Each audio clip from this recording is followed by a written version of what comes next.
Okay, so here's Prometric. They are the agency that's in charge of administering the exam. Okay, so they're not part of the government, but it's a government exam, but they are a private entity that administers the exam. So if you want to register for the exam, you're going to want to probably click right here and then make yourself an account and then go through whatever it asks you to do and sign up. Okay, and if you have any issues at all, then you would contact Prometric. So now it walks you through the different phases of the exam. So you have the written exam, that's phase one, that's what we're all here to talk about. And then if you and you do receive your scores on the same day of testing. See, that's better than in my day. So yeah, now I think because it's fully digitalized, you will be able to get your scores that day. All right. So then once you pass, then that makes you eligible to be able to take the oral examination, which is a whole other thing that we're not really going to go into much detail about today. But in the future, once you pass the written exam, come back to me. That's really where most of my classes will help you, is for passing the oral exam. Okay.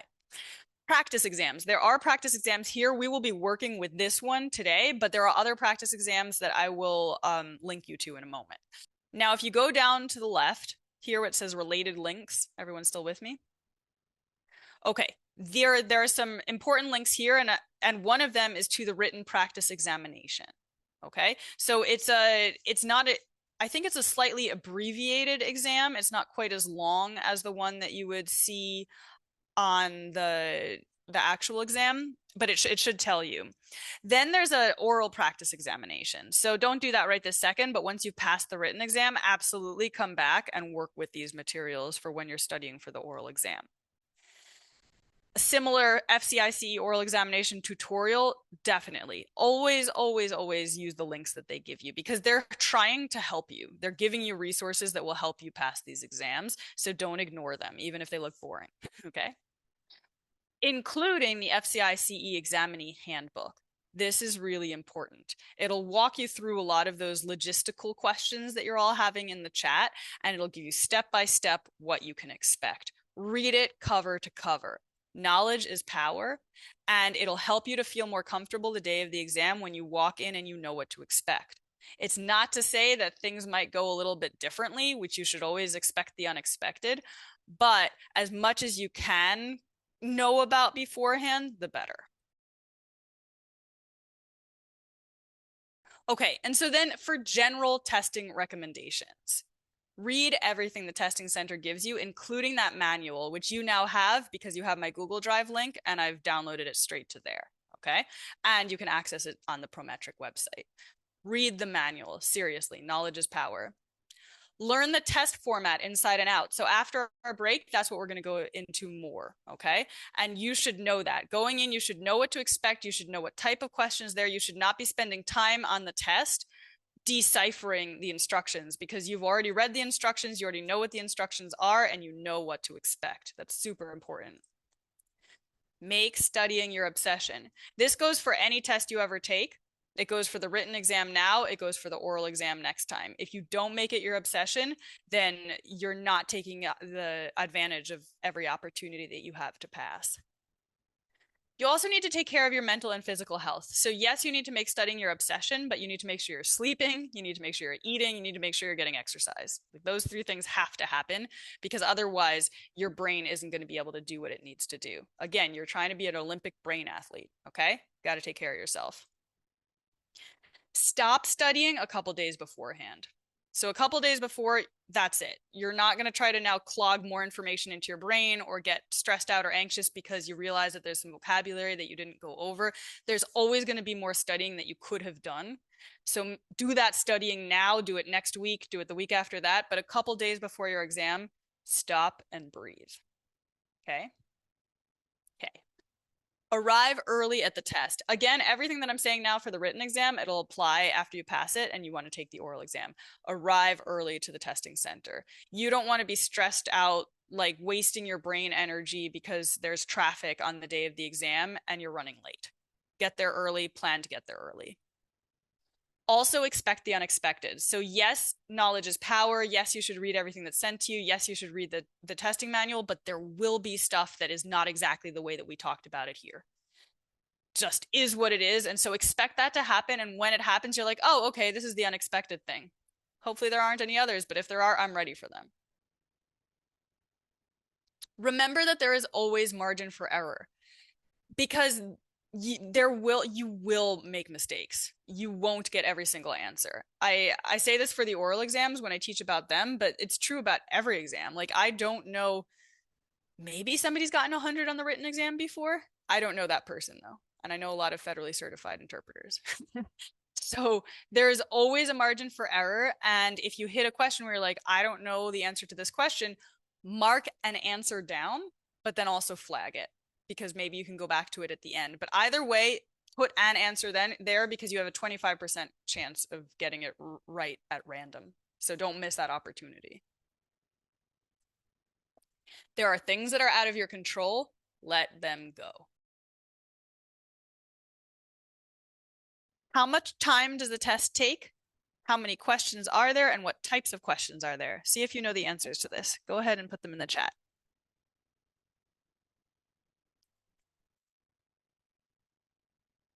And if you don't, that's okay. Then you'll pay attention and you'll figure it out. Okay, so we have a couple answers on the timing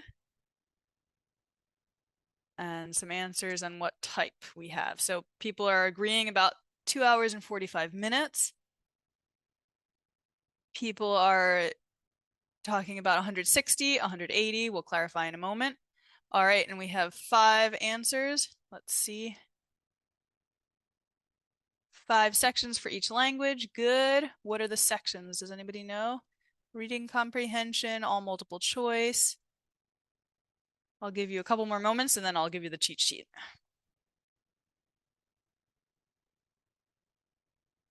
Okay, so yes, most of you got it right. This is what it looks like. It's 2.75 hours, which is 2 hours and 45 minutes, okay? There are 80 questions in Spanish, 80 questions in English, and the types of questions that there are: reading comprehension, usage, we'll look at that, what that is, because it's like, what's usage? So we'll take a look at that. Error detection, synonyms, and best translation, okay? These are the sections. Now, in the past, every now and then there has been a pilot version where there are 100 questions per language. It's 3 hours and 15 minutes. And some of the questions don't count. They're pilot questions because they're trying to figure out future exams. I don't know that any of the exams this spring are going to be a pilot test, but I'm just saying this so that you know that occasionally there are pilot exams. And so if somebody were to tell you, oh, you're taking the pilot exam, it's actually 3 hours and 15 minutes and it's got 100 questions per language, you're not surprised, okay? But I believe you would have to know that it's a pilot because it would have 100 questions and it would be longer. So I don't know if they would specifically tell you this is the pilot, but I think that they would. The people that I've known who have taken the pilot know that it's a pilot. So I don't know that that's the case now. I know that they recently redid the oral exam at least, but this is what we're working with. So you can assume that it will probably be 2 hours and 2 hours and 45 minutes, 80 in Spanish, 80 in English. But if they were to tell you that you were taking a pilot, then you'd be taking a pilot. Okay. So these are the things to remember: how long it is, how many questions, and then what types of questions there are. We're going to take a closer look at each of these sections in a moment. Time management, discuss. There are people have different ways of handling the exam. And some of you who have taken it before, you might want to pipe in with your recommendations. I always did it in order, and it starts with reading comprehension. Reading comprehension is hard, and the more fried your brain gets, I feel like the harder it gets. That said, there are some people who leave the reading comprehension to the end because it is so time consuming. And so then they'll do everything else first, and then they'll do the reading comprehension at the end. You might want to play with it on your mock exams. Maybe do one mock exam where you do reading comp at the beginning, and then one where you do it at the end, and decide which way you like better. The only fear to skipping questions is that you run out of time and then you don't have a chance to go back and actually put an answer in. So my advice is that if you're ever tempted to, like, maybe you're going to flag an answer because you're not sure of it, or maybe you're going to skip a section because it's a harder section for you, put in answers anyway. Because then if you ran out of time, at least you've put the answer down. Because again, you would have a tiny chance that you actually get it right at random. But if you put 0 in, you'll get 0 for that question. Okay? That's pretty much what I have to say on time management, but the other piece of it is to know approximately how long you should be spending on each individual question. So if you hit a question where you're sitting there and you're mulling it over and you just don't know the answer, and maybe we've allotted like a minute per question, maybe if you go longer than a minute, you put that flag there, you put an answer down, and then later if you have a chance, you go back, but at the very least, you've put something down. But you don't want to spend 15 minutes on one question. Okay, that's what you don't want to do, because then you're going to run out of time and you're not going to be able to answer everything. So here's my recommendation for the reading comprehension. I recommend that you start by reading the passage carefully. Okay. There are people who would tell you to start with the answers, like look at the answers and then you know what you're trying to answer. These things are complicated. Like when we take a look later, you'll see what I mean. If you look at the questions first, I think you'll just confuse yourself. And again, you can play around. There are different techniques. This is why you have these couple months to study. So if reading comprehension is a thing that you want to work on, then try different techniques and see what works for you. But this is my technique. My technique is to very carefully read the passage, understanding the passage. And the way that I do it is I read it and then I ask myself, did I understand what I just read? And especially if you can do that for each paragraph. Bonus points if you can explain to a 5-year-old kid what the paragraph is about. That means you've really understood that paragraph, okay? If you can put it in really simple terms, and that'll help you next year where you're studying for the oral exam, because a lot of what we do as interpreters is we take information and we distill that information to its most basic meaning. So you're doing this now in reading comprehension form. So go paragraph by paragraph, ask yourself if you're understanding. If you're not, you might have to read a couple sentences twice. I know I did the other day when I was preparing the materials for this class. There's one section where there's like a triple negative and it made my head hurt. So you read it really carefully. You understand the main idea of each paragraph. And then I'll share the screen again so you can see this in front of you. There will be questions relating to the text. Answer each question, finding specifically where you can back yourself up in the text. Okay, so I think that the answer is A. And the reason I think that it's A is because, and you can look at the point in the text where it backs that up. Don't fall for answers that are true but unrelated. Sometimes there will be an answer that is true, it makes sense, but it's not answering the question. Okay? In order to practice reading comprehension, make a point of reading and understanding everything you can get your hands on, especially in your weaker language. There's no way to like cheat this. There's no like quick workaround. This is about really being able to understand the passage. Now, there's also the piece about time with reading comprehension. Oh, sorry, you were going to take a picture. I'll share it again and you can. There's also a piece about time for reading comprehension. I would say start now. You've got a couple months, right? So start now without a timer, just working on really comprehending what you're reading. Then after a couple of weeks, you can start timing yourself and try to like condense it a little bit. Okay, I was taking 5 minutes to read the passage or 10 minutes. Maybe I can take 8 minutes, right? But don't start now putting the time pressure on yourself, because haste makes waste. You need to be able to do it well slowly before you can do it well quickly. So work over the next couple of weeks on doing it really well with whatever length of time you want to give yourself, a longer length of time, and then start tightening it up, but trying to keep that level of high focus and high concentration for the reading comprehension. Make sense? Okay, let me see. Was there anything? No, I don't think there was anything else to that, so we can actually go ahead to the practice. Let me see. Miriam answered Margarita's question. So yes, you can flag it, mark it, and so you don't forget it, and you can come back to it later. You'll see the flagged questions so you can do them and not forget them. That's awesome. And that's better than when you have it on paper, right? Because when it's on paper, you might miss it with your eyes, but here the flag will tell you. Okay, but still though, follow my advice and put an answer down, even if you've flagged it. That way you're going to be like at least covering your back a little bit. There was also a question earlier I just remembered that pertains to this, something about kind of minimizing it down between like 2. And sometimes that's what'll happen. Like often there's two answers right away that you know they're wrong. And so you can eliminate those. And then you're between two. And then you can try to see, okay, logic, my brain, which one would I choose? But if you're not sure, you at least pick one of those two instead of one of those four. And that way you're upping your probability.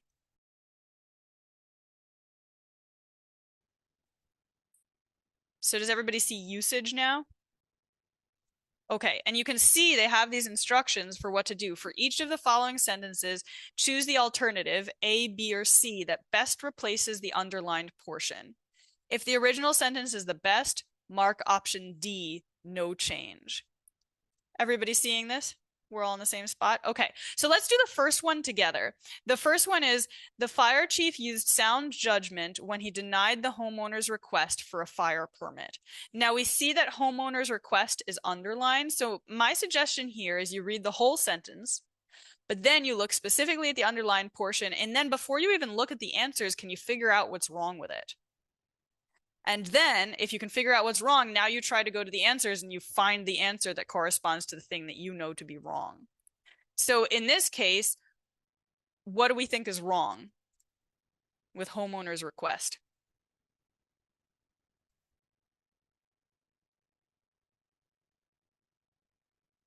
Apostrophe, exactly. It's missing an apostrophe. Now there are two answers that have an apostrophe, okay? But only one of them is correct. Which one is correct?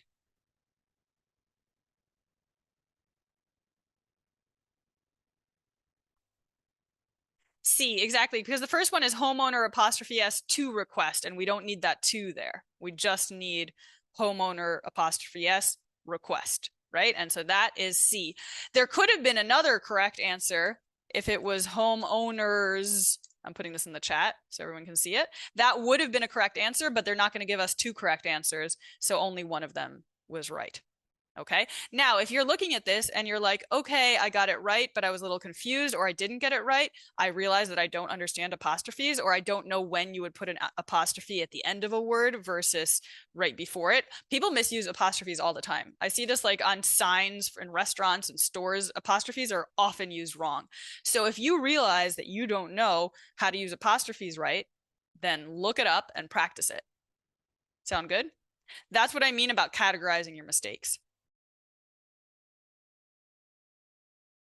We now get to error detection. In the following sentences, 3 segments are underlined and followed by a letter. One of these segments might contain an error. Choose the segment that contains the error and mark your choice on your answer sheet. If the sentence does not contain an error, mark D. There may be grammatical, syntactic, or semantic errors. There is not more than one error in a sentence. So when you are looking at this, the lack of consistency in the analyses submitted by the various experts were appalling. I try to read the whole thing like that and then spot the error. And I just think I spotted the error. Can anybody notice what the error might have been? The lack of consistency in the analyses submitted by the various experts were appalling. Let's see, some of you are putting it in the chat. Okay, we have an A, yes, was. So which letter? C. We have a few votes for A. The lack of consistency in the analyses. I think that's so analyses is the plural of analysis. So if that was what made you think that it was A, well, now you've learned something. Now you know the plural of analysis, and you know you might have gotten this wrong on the exam, and that's okay because there's a margin for error. But something else that you might want to do then is read it really carefully through to the end, because then you might have noticed this popping out at you. And I imagine that if you're a native Spanish speaker, it's not going to be as obvious. The reason this is wrong, you can have various experts be appalling, and then it would be various experts were appalling. But they're not talking about the experts being appalling. They're not talking about the analyses being appalling. They're talking about the lack of consistency being appalling, and that is singular. Make sense? So if you got this wrong, it might be because you were distracted by analyses, in which case now you've learned that that's the plural of analysis. Or it might be that you weren't paying careful attention or didn't understand the noun-verb agreement here, because that's what this is about. If we were to categorize it, it would be like noun-verb agreement. right? And so that might be something that you want to look at a little bit more carefully. So if you move on further, then we get to synonyms here. Synonyms, this whole section is a lot of you know it or you don't. So here it's really a lot less that you can guess from context. So some factors are detrimental to the interrogation process. Either you know this and you know its corresponding synonym, or you don't. Right? It's a know it or you don't situation. So what you can do is build your vocabulary list based on the synonyms that you get wrong from this mock exam. And when you put that together with the ones that you get wrong on the other two mock exams, you're going to have quite a vocabulary list. And you can study that list. And there's chances that the vocabulary will come up later when you're working on a new, when you're actually in the exam situation. Okay. So you don't want to spend a ton of time trying to figure out something that you either know or you don't. No, you figure it out or you make an educated or random guess. So here it's going to be the same but reversed in the English section. So right now we're in the Spanish section actually because we're translating into Spanish. So it'll give you a sentence like this one. The students were ordered to stay in their classrooms until their safety could be ensured. And then you're just supposed to translate this part of it, but it won't make any sense unless you know in your head what the rest of the translation would look like. So in this particular one, oh, did I not write it down? I didn't, so I'm not going to be going. So we have fueron ordenados a permanecer, estuvieron ordenados a permanecer, se los ordenó que permanecieran, and se les ordenó que permanecieran. I'll be honest, there were two of these that I thought could be right. Okay, there were two that I obviously knew were wrong. Estuvieron ordenados is wrong.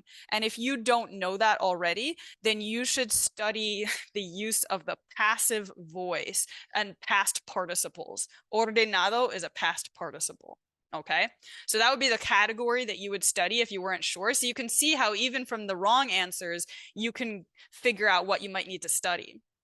Se los ordenó que permanecieran, you wouldn't say se los ordenó. And if that doesn't make sense, that is that article? It's, what is that? If anybody wants to help me out here, feel free to tell me.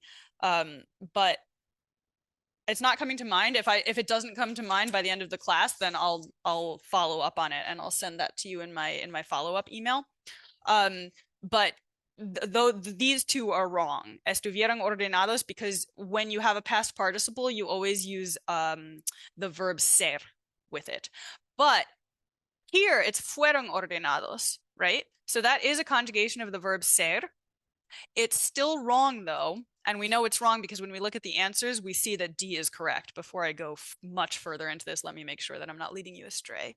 It was 145, right? And it's D. Let's see. Yes. Oh, phew. Okay. That would have been embarrassing.